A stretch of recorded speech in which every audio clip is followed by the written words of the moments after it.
পৃথিবীতে কি নায়িকার অভাব পড়ছে? যত সব অচল মালগুলো শাকিব খানের বিপক্ষে দাঁড় করিয়ে দেওয়া হয়। কেন রে ভাই? আমাদের দর্শকদের চাওয়া পাওয়ার মূল্য কি আপনাদের কাছে নাই? আমরা দর্শকরা কি চাই সেটা কি আপনারা জানতে চান না, নাকি বুঝতে চান না? দিন শেষে এই দর্শকরাই তো সিনেমা দেখে সিনেমাটাকে হিট করে। তো এই দর্শকদের জন্য কি চমক বলে কিছু রাখবেন না? যেই সব জিনিস কলকাতায় চলে না, কলকাতায় কোনো দাম নাই, সেই সব জিনিসগুলোকে শাকিব খানের বিপরীতে দাঁড় করিয়ে দেওয়া হয়। কেন করিয়ে দেওয়া হয় আমি ভাই কিছুই বুঝি না।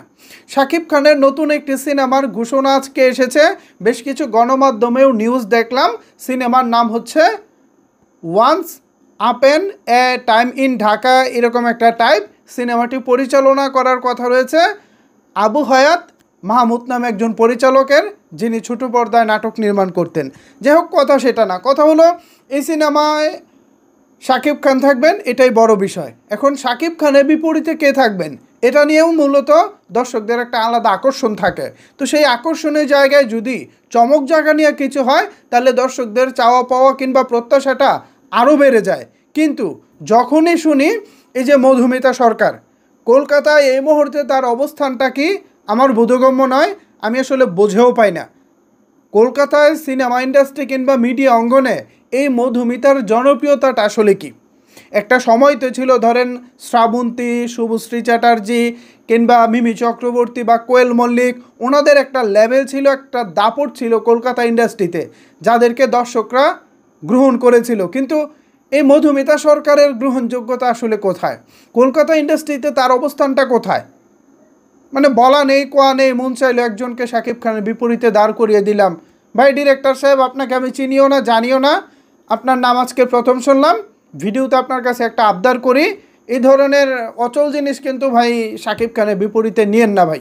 শাকিব খান যেমন বাংলাদেশের নাম্বার ওয়ান নায়ক, তার বিপরীতে নায়িকাটাও হতে হবে নাম্বার ওয়ান নায়িকা, পাশাপাশি সৌন্দর্যের দিক থেকেও তাকে সেরা হতে হবে। শাকিব খান যদি হয় বাংলা সিনেমার রাজকুমার, নায়িকাটাকেও বাংলা সিনেমার রাজকুমারী হতে হবে। তার পাশে দাঁড়ালে যেন মনে হয় আর ইয়েস, নায়িকাটা জোস। আমাদের দর্শকদের মনে যদি হৃদয়ে দোলা না দেয়, তাহলে সেই কিসের নায়িকা? আমি কি ভুল কিছু বলতেছি ভিউয়ার্স? আমি ভুল বললে অবশ্যই আপনারা কমেন্টস করে জানাবেন যে ভাই আপনি বা তুই ভুল বলতেছিস, কমেন্টস করে জানাবেন। আমি আপনাদের প্রত্যেকের মতামত আমি গুরুত্ব সহকারে শুনি বা দেখি। আপনাদেরকে আমার খুব ভালো লাগে, আপনারা আমার প্রিয় ভিউয়ার্স, প্রিয় ফলোয়ার, প্রিয় সাবস্ক্রাইবার। আপনাদের প্রত্যেকটা কমেন্টস আমার কাছে অনেক বেশি গুরুত্বপূর্ণ।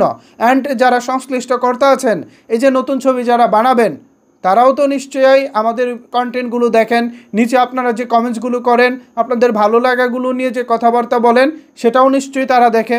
সো আমি চাই এই নায়িকা নিয়ে আপনারা কথা বলুন, এই নায়িকাটা আসলে কেমন হবে, আদৌ শাকিব খানের বিপরীতে মানাবে, আর তার অবস্থানটা আসলে কি এই মুহূর্তে, বাংলাদেশ বলি বা কলকাতা ইন্ডাস্ট্রি বলি, তার অবস্থানটা আসলে কি আছে? আমার কাছে তো মনে হয় জিরো, তার অবস্থানটা এই মুহূর্তে জিরো।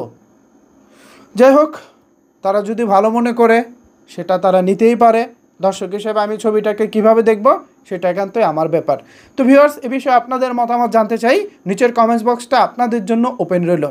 ধন্যবাদ সবাইকে এতক্ষণ আমার সাথে থাকার জন্য।